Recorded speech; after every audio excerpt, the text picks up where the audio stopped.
This is Dr. Bradford C. Berk, MD, PhD. He's a distinguished university professor at the University of Rochester Medical Center. Dr. Berk was recruited here in 1998 as the Chief of Cardiology and later served as Chairman of Medicine and CEO of the University Rochester Medical Center. Top dog. He stepped down in 2015 to become the founding director of the University of Rochester's Neurorestoration Institute. You may have heard of the URNI. Dr. Berk's current research focuses on the role of inflammation in chronic spinal cord injury and stroke, and he has published over 300 articles, chapters, and books. So I would like to welcome Dr. Berk, who will talk to us about what's going on in research and updates in spinal cord injury. Welcome, Dr. Berk. Thank you very much, Kathy, and I want to thank all the other organizers for what's truly a great lineup of talks, and I urge people who... Dr. Berk, I'm having a little trouble hearing you. Is anybody else? Yeah, I have to speak up, so give me 1 second. Okay. I urge people to read Gary's books. I have read the chapter on sexuality, and I couldn't agree more with all the comments that Gary made. It's all about communication. Okay. So can everyone see what I have here now? Dr. Berk, I can see it, but I'm still having a little trouble hearing you. There's a little feedback. Is anybody else having the same trouble? Yep, I have feedback because my computer is making some noise. Do you have a fan or AC running? That's probably the problem. It's not in the battery. Give me 1 second. Is that okay? Quiet it down or not?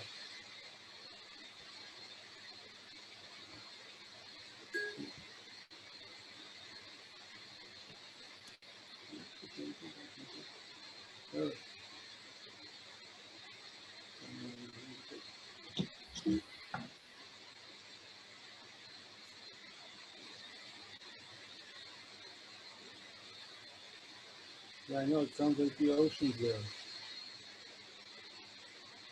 Give me 1 minute to get the ocean quiet if I can.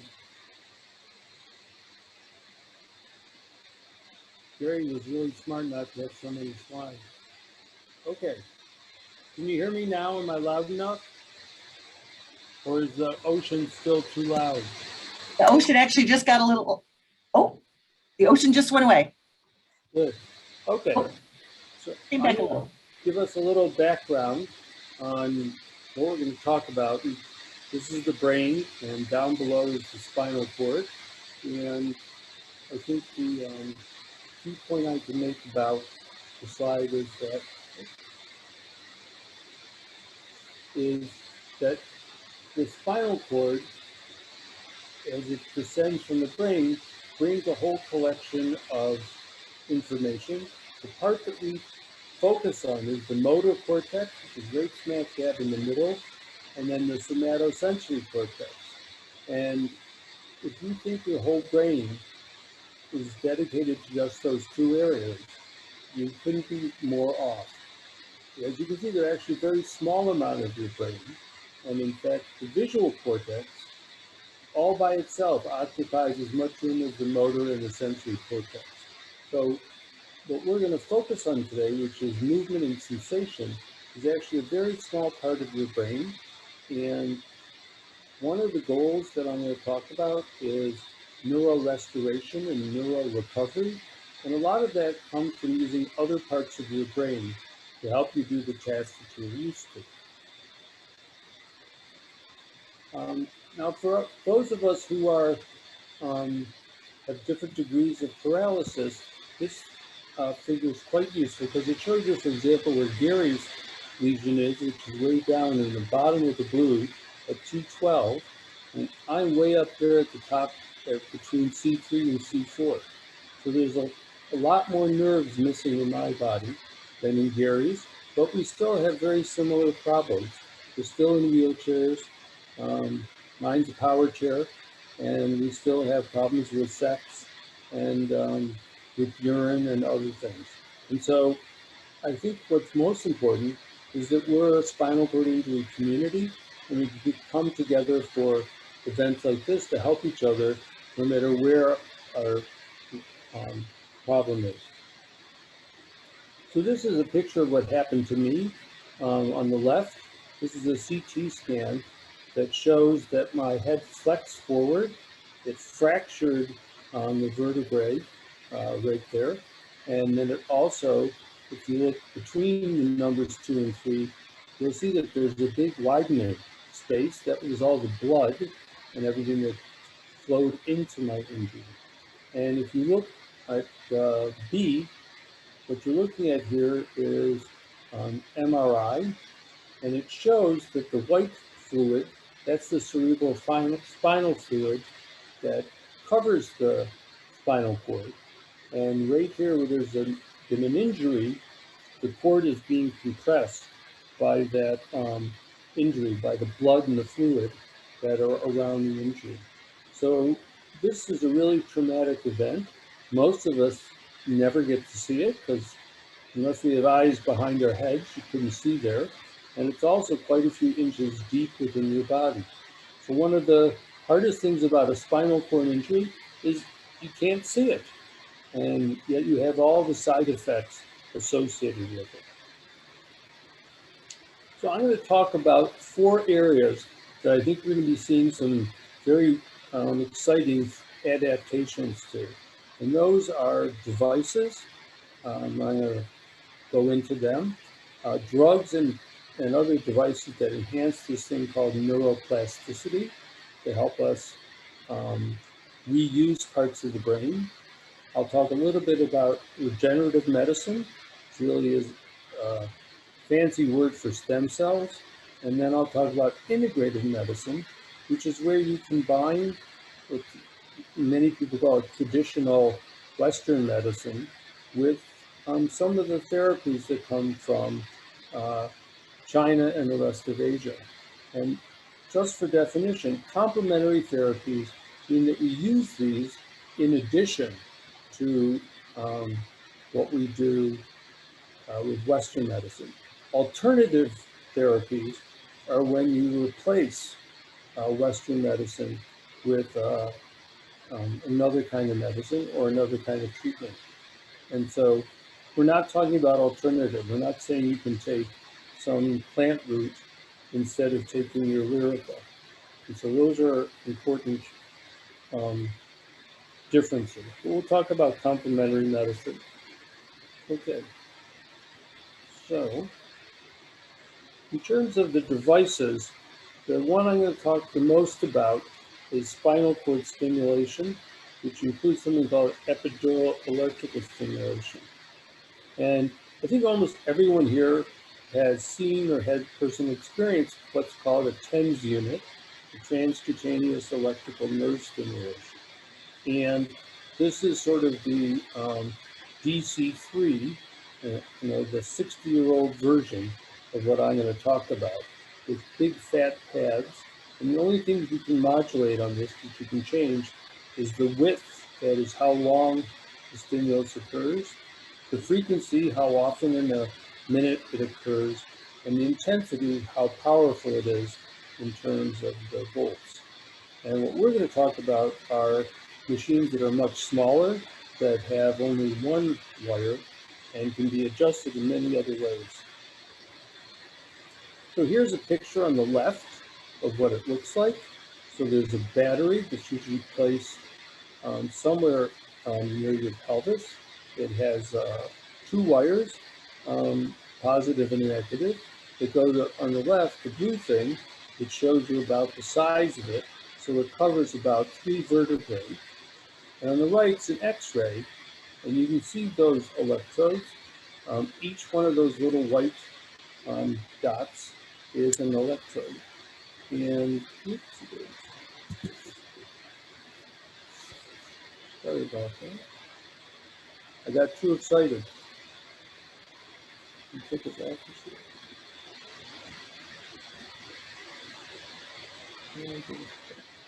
You see it or not? No.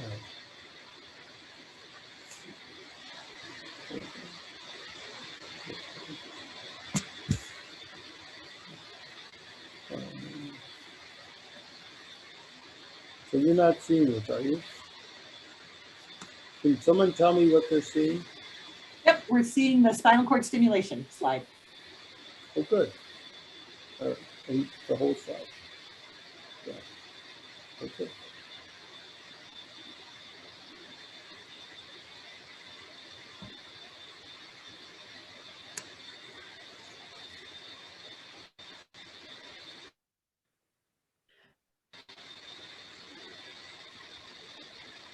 How about this one? New slide. Yep, new slide. So this is spinal cord stimulation. It's a technology I think that is the most benefit for spinal cord injured patients because it should be able to improve your bladder, your bowel, pain, sensation, sex, walking, and more. And just to show you where we are today, this is a picture of a Neurosensa HF10. It's a device that can be placed in anybody with the appropriate indication. It's FDA approved. And my uncle Marv is an older guy who was in the military in the Korean War. He developed spinal stenosis and a lot of pain, and he uses this device to help him with his pain. So we already have some pretty sophisticated devices. And what I'm talking about is making even more sophisticated. So one of the first things we talk about are robots. And this is a picture of me using the InMotion robot. And it has two modes. There's one mode where it has a circle that goes around, you trace the circle. And it has another mode where it's like a wagon wheel with a little yellow dot in the center. And you move the joystick from the center to the outer part. Now I'm going to talk quite a bit about these robots in a little bit because they're very important for some of the things we're planning to do. And over here on the right, you can see what a day's work looks like. It takes about an hour, and you repeat the exercise 4 times for 80 cycles each. And so on the top left, those are the 8 spokes of the wagon wheel. On the top right is the circles. On the bottom, I'm going to show you an enlargement. That's a measurement of your strength. And on the bottom right, with all the squiggles, is a measurement of your accuracy and training. So here's the strength one. And in the strength one, what happens is the robot tries to move you off the center, and you fight it. And I think you can all see that there's very little that got pulled off the center here or here, but in the other 2 areas, there's a lot more that got pulled off. And one of the key things that the robot can do is do this very quantitatively. So the northeast quadrant up here, it could only pull me off an area that was 0.036 square millimeter. But on the other side, where it's pulling me, it was able to pull me a lot farther. And so the robot's very good because it can give us quantitative information about which parts of you need strengthening and which not. And so this shows you the kind of progress you can make. So I started using the robot back in June of 2015. And you can see what happened in the beginning. It's the wagon wheel I'm showing you. And you can see how my ability is really sloppy. I go back and forth every which way. And in B, I show you what happened after training 320 times. I got a little better. So on the bottom 2, around 5 o'clock and 6 o'clock, those aren't too bad. And now, if you look 4 months later in October, you can see that I start off a lot better than I did back in June. But what's very obvious is in Z, after practicing, I really have a very nice looking wagon wheel. And over the course of about a year that I used the robot twice a week, I got so that I approached normal in terms of speed and accuracy with my left arm, which is my stronger one, and about 80% of normal with my right arm, which is my more damaged one. And so the robot can help you improve a task, and this task is basically the reach and grasp task. It's the fundamental thing someone does. I'm reaching over here to get my coffee, have a sip. I grasp it pretty well.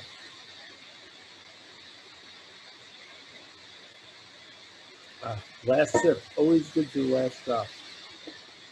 All right, so this has it made a big difference in my own ability to reach and grasp.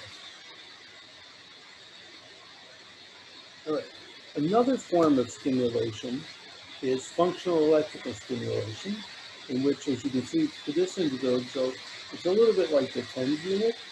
He has a whole series of electrodes strapped around his leg. His foot is attached to a cycling pedal, and he doesn't do anything, he just sits there, and the machine will provide stimulation to rotate his legs over. Some people have a little bit of strength, and then just like the robot, the FES can complement that. And what's good about it is it keeps you in physically better shape, builds up your muscle, so you're less likely to have fluid building up in your legs, less likely to have blood clots. And if the future comes, as I'll show you, when you might be able to walk, he'll have better retention of his muscle strength. Plus, it feels good to exercise.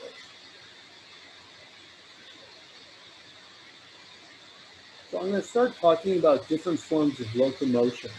And this was the original one, called the Locomat. It was popularized from the Miami project. And what it involves is a treadmill and 3 therapists. The therapist on the behind him is there to prevent him from sliding backwards if he slows down on the treadmill. And the 2 people on either side are therapists that are helping him move his legs normally. And as I'll tell you, this actually turns out to be exciting in terms of its ability to help people regain some function. And the red tape things you see around his head, those are actually body weight support. And you can vary that dynamically from anywhere supporting 10% of his body weight to 40% of his body weight. And we have a device called the SafeGate in the rehab gym in Strong that does the same thing, but it's over land rather than over the treadmill. And here are 2 newer devices made by a company called Hokama. And the one on the left shows you a device with a body support where you can just walk over the land. The one on the right is quite a complicated device. It includes everything that you saw in the locomotor training with the 2 therapists, except in this case, there's 2 big white devices on either side of her knees that are actually powering her knee joint. And so this is a robot combined with the Locomat. It allows you not to need so many therapists. And it also gives you a lot of quantitative information about how well she's walking.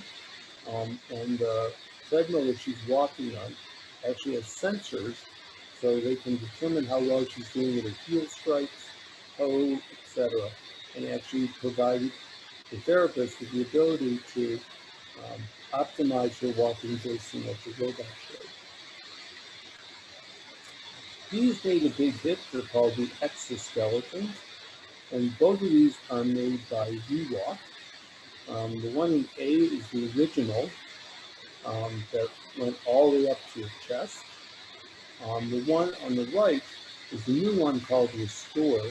It's really designed for people with unilateral paralysis, which is most typical of somebody with a stroke. And so this one, as you can see, is a lot smaller, more lightweight, and is actually much more functional than the one in A. And so I wrote slow next to the exoskeleton for two reasons. They're slow to put on, because you can see how many straps you have to attach. They're slow to move. You can go at most a mile an hour. And a lot of people in wheelchairs can go, 3 or 4 miles per hour. And with my new power chair, I can actually go 6 miles per hour. So they're really slow in terms of getting on and off, slow in terms of moving, but I do think they're going to get smaller and become task specific. So for example, this person with the stroke, this really prevents them from dragging their foot, having a foot drop, which makes it very difficult to walk. And pretty soon there are going to be exoskeletons for the upper body that help, for example, in my case, my weak right arm to function better. So I think ultimately we're going to see a lot more excitement around exoskeletons than we did with the first one.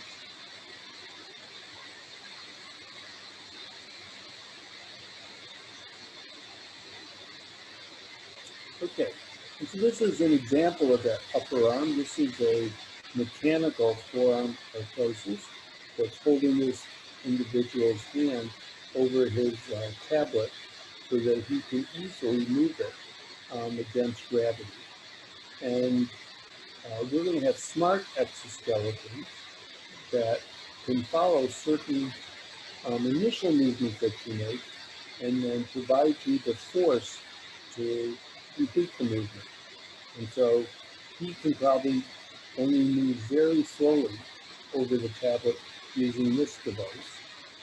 But if he had a smart exoskeleton around his arm, he'd be able to move much more rapidly and with less fatigue. And so I think smart exoskeletons are going to become task specific and will then be used much more frequently.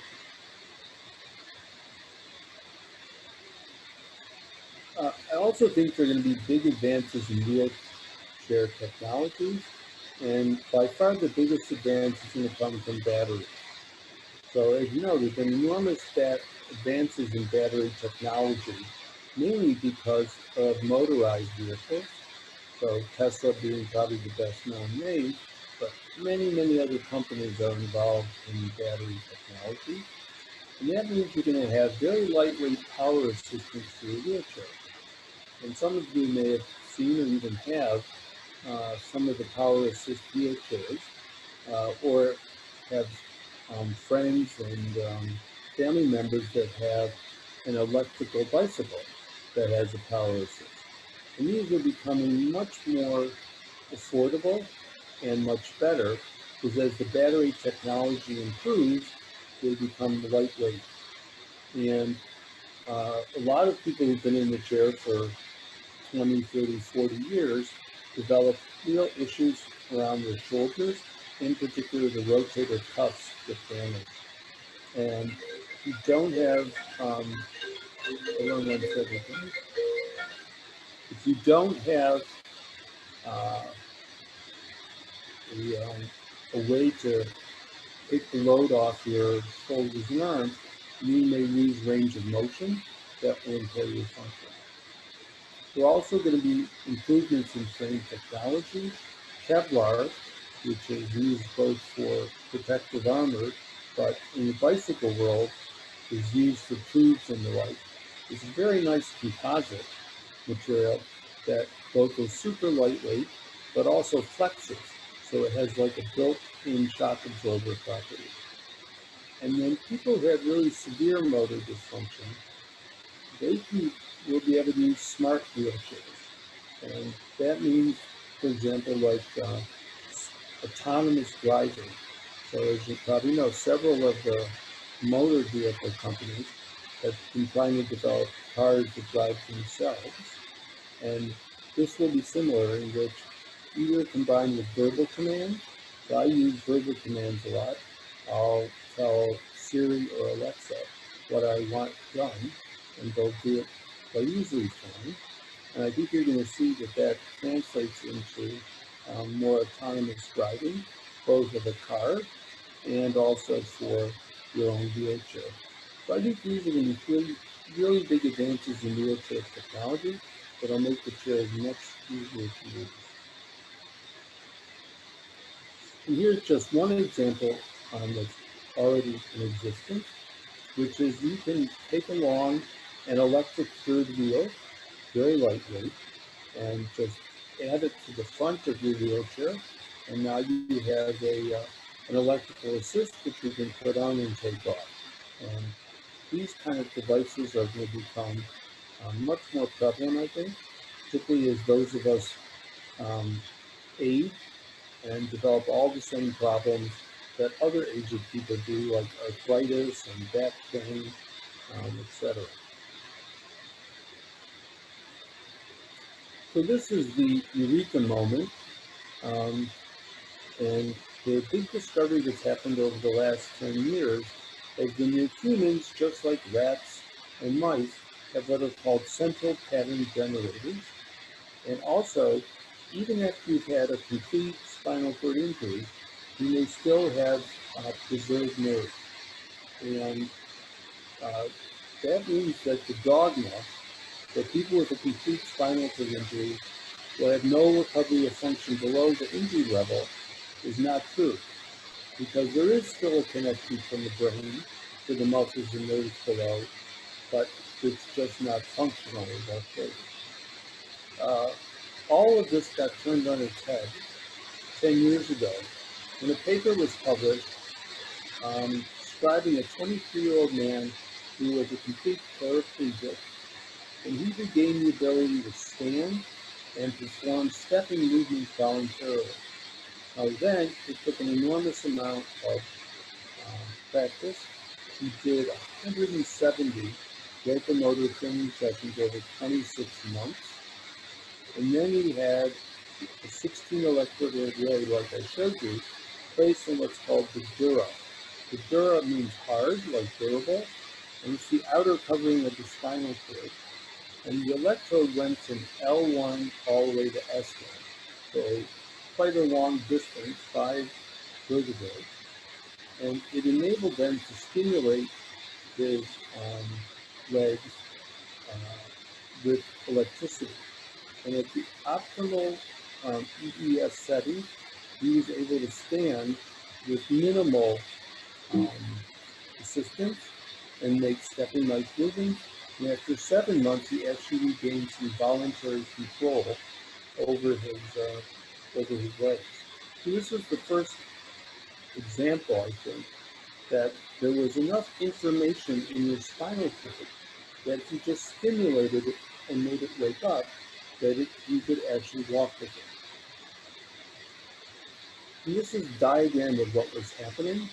So up on the top is what the injury looks like. And what happened is the injury killed almost everything in the spinal cord, but there are some non-functioning neurons that still come down from your brain. And parts of your spinal cord below the injury are still functional. We call these the spinal circuits, or these pattern generators. And what you can see is that there's little arrows inside your spinal cord that allow you to take information from the ventral root, which is a sensory root, and connect it to the dorsal root, which is the motor root. And so within the spinal cord itself, there's a complete circuit of sensation to motor that is independent of what comes from your brain. And so what you can do is you can train people with their motor and combine that with sensory input to do stereotypical movements like standing, sit to stand, and walking. And the amazing thing is, as people do more and more of this, they regain sensory input. I'm a good example. About 5 years ago, I think some of you know I went to China for a very intensive rehab program. And while I was there, I was up and walking in a platform walker every day for, in the beginning, maybe 5 minutes, and by the time I left, 20 minutes. And as a consequence of that, I regained a lot of sensation in my right leg. And some people have regained bowel control, people have regained more bladder control. So once you start waking up the spinal cord, you can develop all kinds of new abilities as a consequence. Okay, and this is the current state of the art. I'm going to hopefully be able to show you an example of this in practice. The same 16 electrodes going in, and that's shown in blue as the electrode array with the pulse generator, but the difference is over here. In the middle now, the spinal cord and these roots, the little hairs on it, are not continuously stimulated, but they're pulsed in such a way that in between the motor signal, there's time for a sensory signal to come back. And so here are the 3 phases of a typical walk. You have a swing phase of your leg, you have when your leg gets planted with weight, and then you have the forward propulsion phase. And this device now can detect the movements that are being made and can actually analyze what's happening down in your feet. And by that mechanism of both stimulating and then waiting to see what happens, stimulating, waiting to see what happens, you and your therapist can fine-tune this device now to enable you to independently ambulate. And there's a company that has started some clinical trials. The spokesperson for it is a guy named Bradford C, who's in Switzerland. And there's a very nice YouTube that I hope I'm going to be able to show you of one of these devices.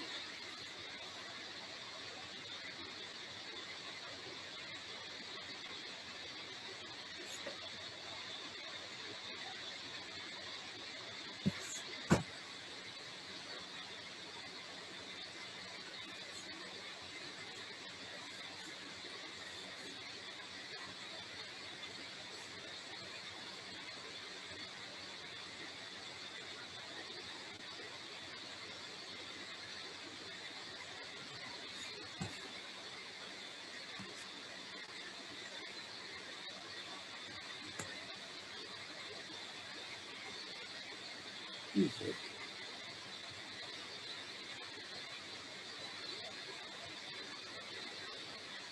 It's taking a while to load.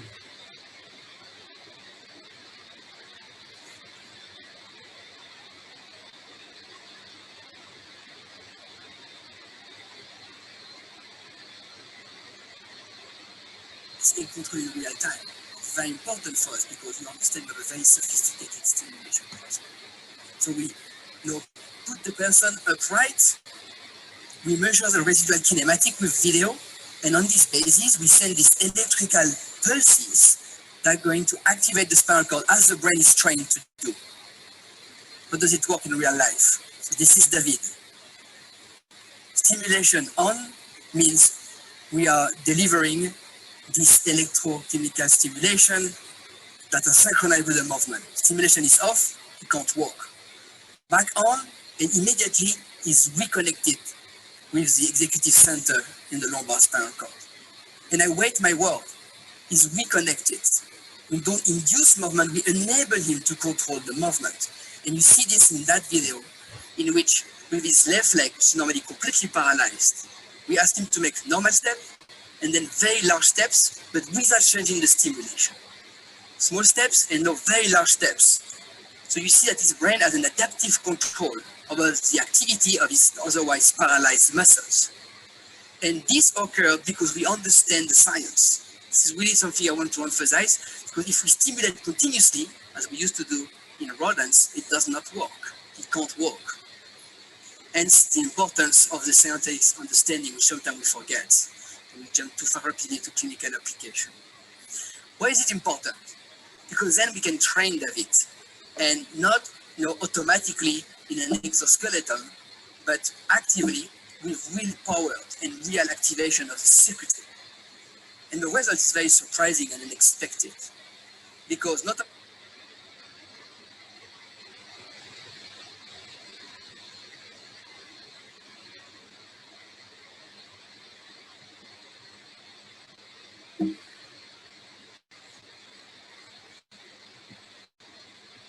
improve with the stimulation, but even after a few months of training.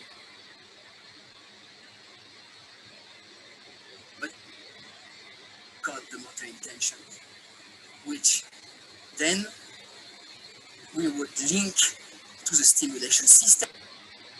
Okay, so I hope that was interesting and you understand some of the science behind it. And the first thing they're doing is actually working on the device into bladder control, and then next they'll work on the walking. So in a few minutes, I'm going to go through the three other areas which I think will be important. So drugs and devices to enhance neuroplasticity. And here what you're looking at as an example is something that came out of Rochester by a woman named Crystal Huxton at the Flower Eye Institute. And it's dealing with a person who had a stroke who's able to regain vision after his stroke. And so if you look, the stroke's in the back of his brain here on the bottom, sideways and head on. And as a consequence, when they map out where he can see, this is really the only part initially where he can see. And this is what the world looks to him like. It's all black over on the left side. And as they say, you can miss the elephant in the room. So there can be an elephant standing over there and you don't see it. And so that can be a little disadvantageous if you're driving and you switch lanes and suddenly discover that you switch into the rear end of an elephant. And so what he does is use this device called a perimeter, and he looks in the device, and there are certain places where residual nerves are still alive. And when there's a nerve that's alive, a little spot is being shown in that left side that he can't see from. And if he finds it, then they'll practice with him to find it more and more and more. And that kind of visual training over time has the following effects. So in the beginning, his blind spot occupies this entire side of his visual field. But now, after about 60 seconds of doing it, you can now see this much more. So this space in between, you can see now. That gives him binocular vision, which allows him to drive safely, and he couldn't before.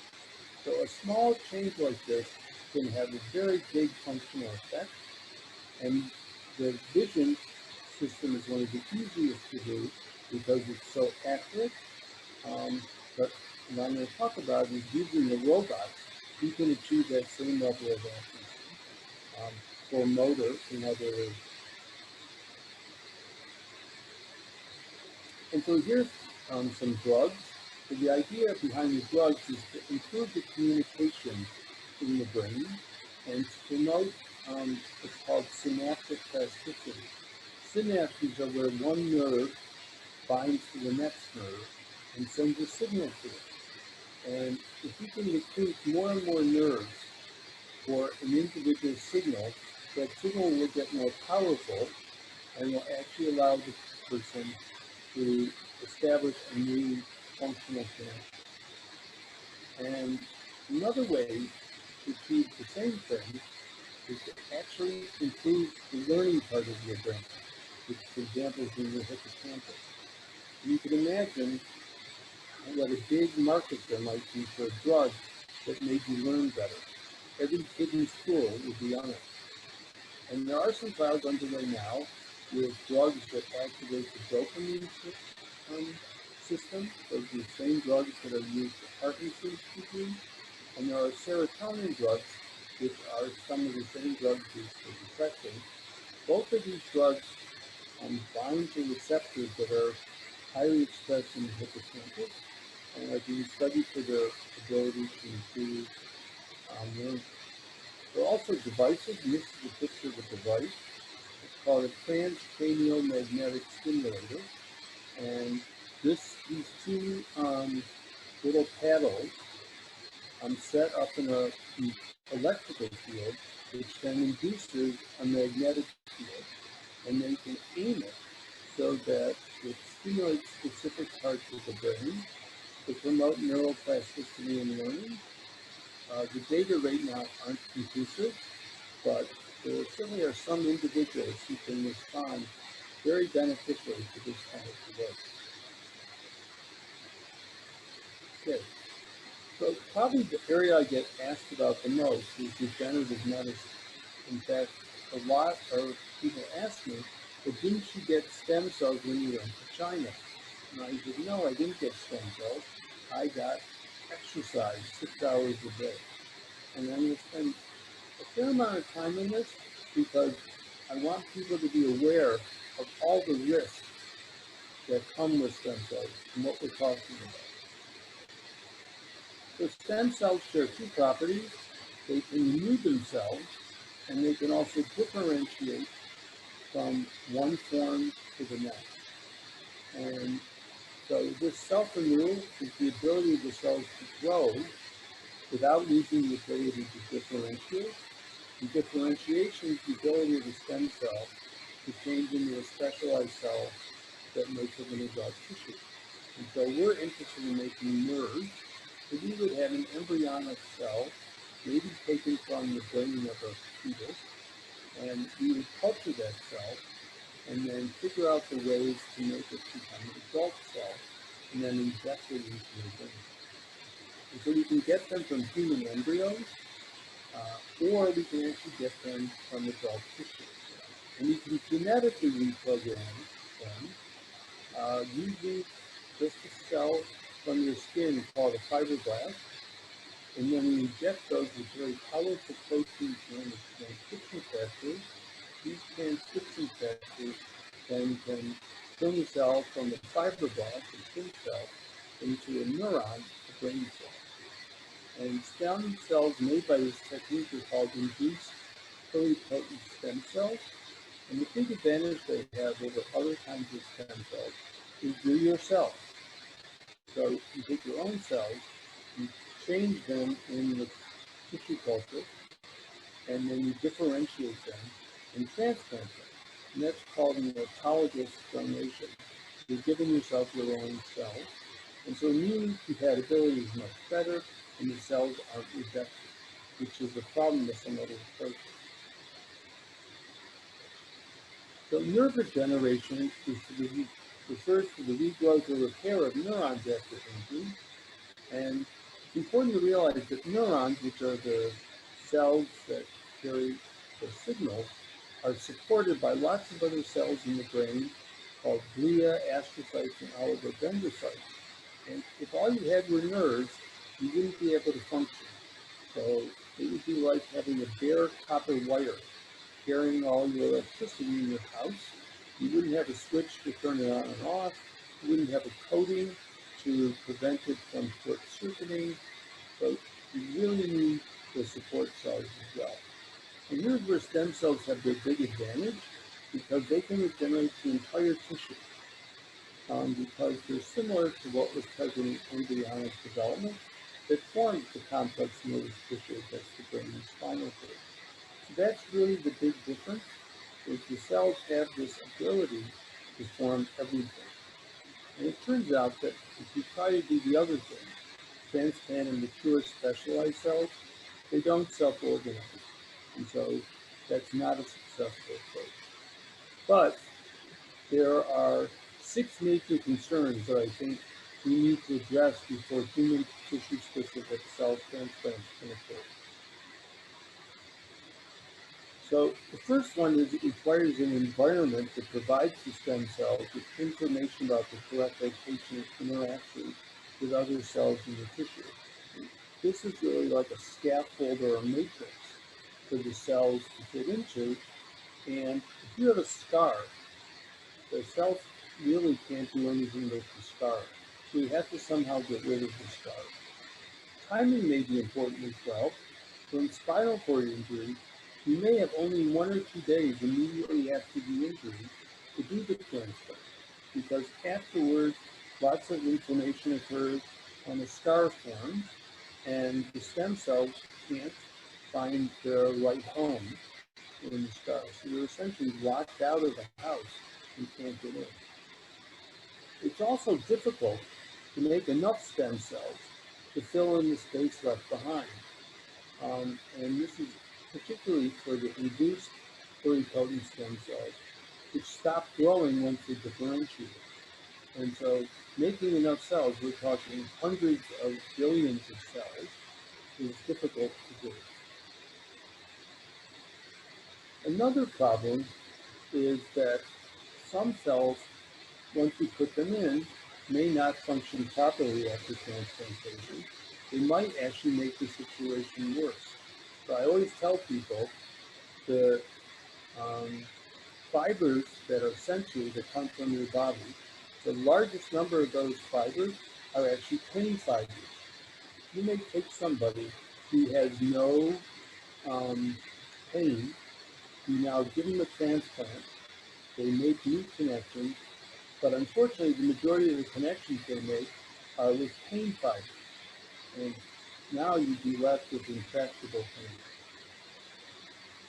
An even bigger worry is that the transplanted cells may not remain differentiated. In fact, the factors we use to make the iPSCs are actually tumor-promoting transcription factors to limit growth. And we put them in using a virus. And so these viruses and factors are already known to cause mutations in the DNA and increase cell growth. You might actually make cancer-like cells after the stem cells have been in for a while. And so these are all very significant problems. And finally, to produce them is technically difficult. The university has actually called a CGMP facility, a certified good manufacturing procedure area where we can make stem cells. And we do stem cells when we do bone marrow transplant, but it's very difficult to make a lot of cells and very, very expensive. So $500,000 a person to make stem cells. All of these are real concerns to me. So before you go and think about getting a stem cell, you should know that all the legitimate stem cell transplants for people with SCI are currently being given only in clinical trials. So if it's not a clinical trial, then the treatment you're being offered is unknown. And there are a number of these clinics that offer for large fees frequently unproven stem cell therapies. And so all of the therapies in China fit into this category. None of them have proven efficacy or have been approved by the FDA. So you have to ask all of these questions before it happens. And so the way to find out the options that you can participate in the stem cell trial are to go to the website for clinical trials, which is www.clinicaltrials.gov. And you'll find right now that there's about 3 stem cell trials underway for spinal cord injury. So there aren't a lot. They don't enroll a lot of people, and they're very difficult to get into. So if we go back and look at all the trials, most of them have used what are called bone marrow-derived mesenchymal stem cells. I'm just going to call MSC, which can harvest from your own bone marrow. And the way they work is actually not by making themselves turn into a nerve, but they actually stimulate the growth and differentiation factors that already exist, the intrinsic properties of the cell. So they actually send a signal to improve that. And there have been about 10, now maybe 11, completed trials to these, and 8 out of 10 found improvements in strength and sensation that lasted for more than a year. But the improvements were quite small and functionally did not have an impact. So yes, you could go from lifting 1 pound to 1.5 pounds, but it didn't make a difference in terms of your ability to open a can or to drive, etc.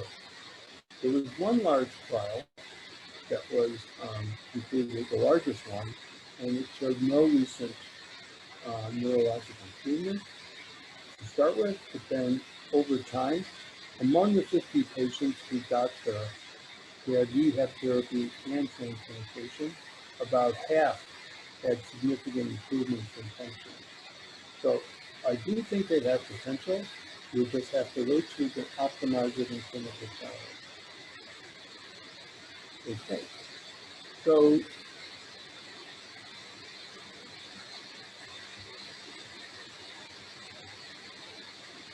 okay. So a minute on integrative medicine, which I told you is where we combine complementary therapies such as acupuncture, massage, and probiotics. Most of you have heard about probiotics. Those are things like bacteria that are good for you, which you can take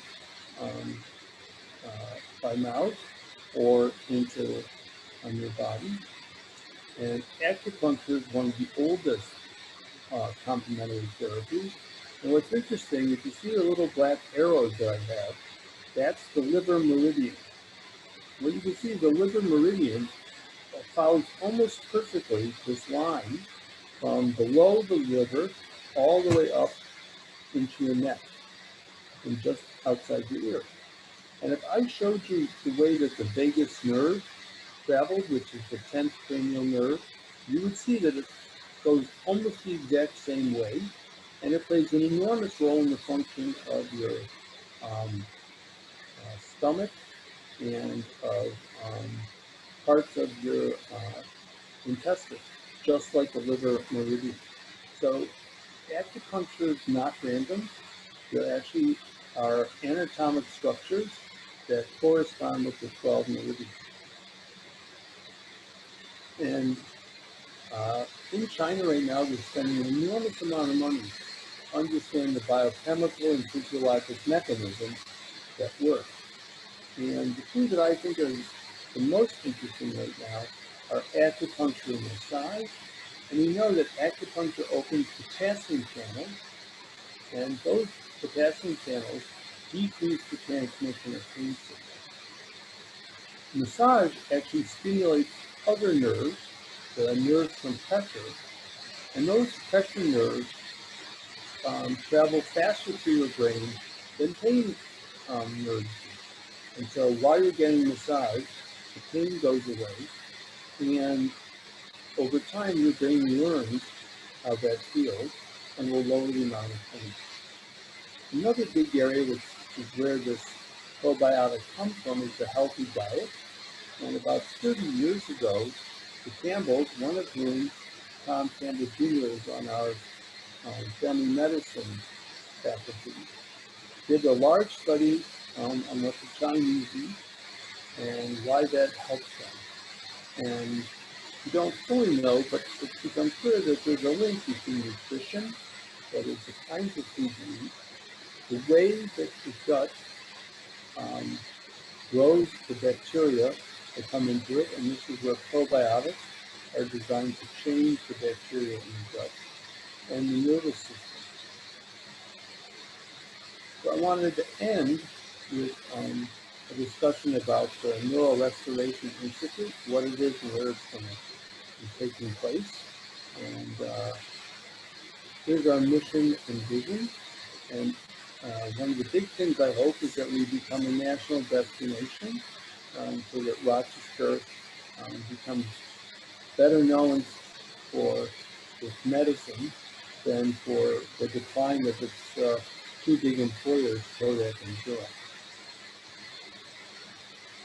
And so we're going to set up a team that will do a comprehensive visit. You won't see all of these people necessarily when you come, but you'll see the ones that you need. And at the end of the day, we're going to determine how to change and adapt to treatment, and also whether or not you're eligible for clinical trials, which I think a lot of people are interested in. A lot of this is going to be incorporated in a book that I spent the last 5 years writing, called Getting Your Brain and Body Back. Everything you need to know after spinal cord injury, stroke, or traumatic brain injury. And it's getting released July 6th. It's published by a company called The Experiment. And if you go on Amazon.com and put my name in, you'll see the book is available in a pre-release and a little proof in advertising. Now's a good time to put a pre-order in if you want it, because we save 37% on a pre-order. One of the other exciting things that's happening at the Neurorestoration Institute is that we received a large grant from New York State. So Governor Cuomo, in the end of 2019, announced a $5 million grant that would take advantage of a new approach to cure neurological disability.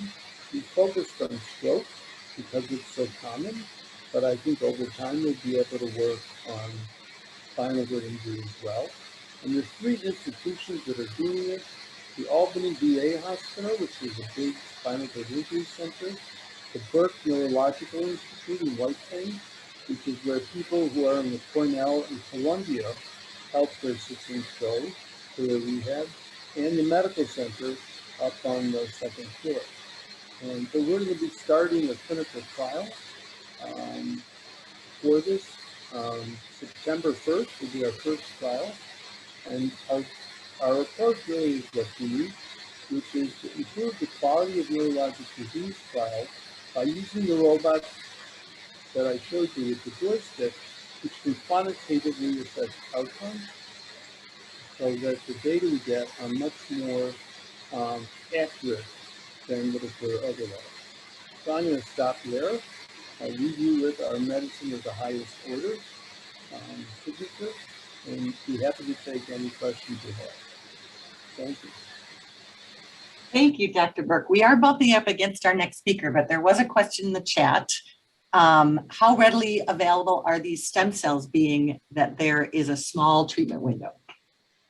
But that's one of the biggest problems. We don't store them. And one of the biggest problems is if we have stored stem cells from another person, your body may reject them. And so a real problem with the stem cells is the pre-existing problems with transplant of any cell type. We need to come up with a stem cell, preferably from you, or a stem cell that has no mean rejection. We probably have time for one question, and then I will turn it over to Amy to introduce our next speaker. Anybody have a question? And I do. oh, Greg? Yes. Have you done anything with the stimulators to address chronic pain? Yes. So I showed you, actually, you can go right now and get a device implanted based on your physician's orders and people that are working on it to put a nerve stimulator in your spine. I showed this picture of one that my Uncle Marv, who's 90 years old and has pain from spinal stenosis. Rather than operate with a spinal stenosis, he had one of these devices placed in his spine. It looks just like a pacemaker for the heart, except it's a pacemaker for the spine. And what it does is he has a little control button that he uses that Bluetooths to the device and can turn the power of the device up, and that power then sends white noise to his brain. So instead of pain, he gets like a buzz, as he says, my brain starts buzzing, which is not too uncomfortable. Yeah, I was told that that they don't do very much if your pain is in the central nervous system. What do you have to say to that? That's true. That's a different kind of pain. So most of the pain we get comes from our extremities. Huh? Some case, like my pain comes from my right arm, because that's the part where I have my neuropathic pain. Uh-huh. But you're talking about a central pain, which is a kind of neuropathic pain, which is pain made by missing nerves. Like sometimes people who have had a leg amputated, their brain still feels pain from the leg. Mhm. And that pain you can't treat with one of these devices because the pain is felt by the brain. It's generated by your own brain. And so the only way we can treat that is with drugs that lessen the pain. And there are a number of good drugs, gabalin and progabalin, which have as brand names Neurontin and Lyrica. Those two drugs can be useful for people with neuropathic pain. So for that, we really need to use drugs to get into the brain. Thank you. And just a reminder, our 12:30 speaker is all about pain, and they'll talk about both neuropathic pain and other types of pain. Excellent. Thank you again, Dr. Berk, for a wonderful talk and keeping us all up to date on what's going on.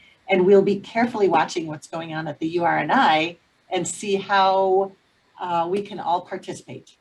Yes, I hope you all will. Mhm. Thank you. All right, everyone have a great day, and we're excited to hear the other talks.